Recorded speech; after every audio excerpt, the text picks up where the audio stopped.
Yo, what's up mga ka-crypto? Sa video na ito, ituturo ko sa inyo kung paano mag-withdraw or mag-transfer ng USDT from Bybit Exchange to BingX Exchange. Step by step at walang paligoy-ligoy. Kaya kung gusto mong maging hassle-free ang paglipat ng funds mo, panuorin mo ito hanggang dulo. So ngayon, dito tayo sa Bybit Exchange. So bago nga pala tayo mag-start, so dapat may laman muna ang ating funding. So ayan, nakikita natin na may laman na 17.64 USDT. So ngayon guys, is proceed na tayo sa ating pag-withdraw para makapag-transfer tayo ng USDT papunta sa BingX Exchange. So ngayon, skip lang natin itong withdraw. Ayan, select natin itong USDT. So guys, dito mapapansin natin na nakaselect na yung USDT at dito sa address, dito natin i-paste yung deposit address na manggagaling sa BingX Exchange. So ngayon naman is punta na tayo sa BingX Exchange para kunin yung deposit address, USDT deposit address. So dito sa assets, click lang natin yung deposit at dito search lang natin yung USDT. So ayan, lumabas na yung USDT, click lang natin. Dito may mga pagpipilian na deposit network. So dito pipiliin natin ang TRC20. So bakit? Kasi pag pinili natin itong ERC20, medyo mahal ang ang transaction fee. Nasa $8 per transaction. So mantalang dito sa TRC20 ay $2 lang. So, siyempre, doon na tayo sa mas mura. Tapos na natin. So, ayan, lumabas na rin yung deposit address. Ang gagawin natin ngayon is copy lang natin. Click copy. Then, balik tayo sa ating Bybit Exchange. So, ayan guys.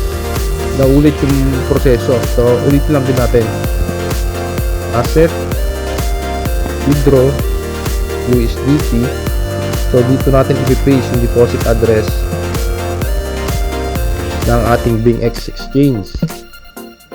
So select natin yung deposit network TRC20. Ay, medyo mahal na yung pala ngayon, no? Ay, ito mas mura. Mas mura ang transaction fee ngayon, Sabado. 1.6 USDT. Kahapon kasi tinignan ko nasa 2 USDT ang transaction fee. So ngayon mas mura pa lang ngayong Sabado. Select na natin itong TRC20. So ayan, nakalagay na verified. So lalagay lang natin dito yung amount na gusto natin i-withdraw. So lahat na yan i-withdraw natin. Select max. Pinax ko na.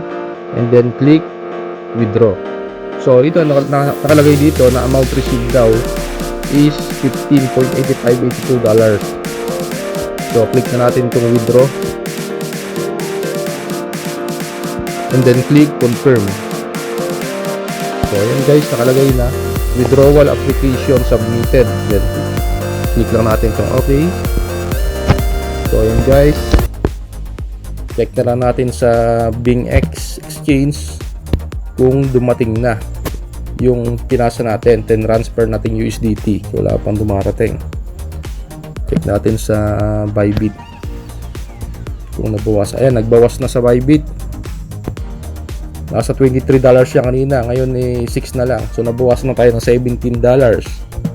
Balik tayo sa BingX, wala pa. Siguro nasa pa lang yun, processing pa lang siya. So yan, nakalagay na dito. So success tayo guys. Pumasok na ang ating tin-transfer na USDT, $15.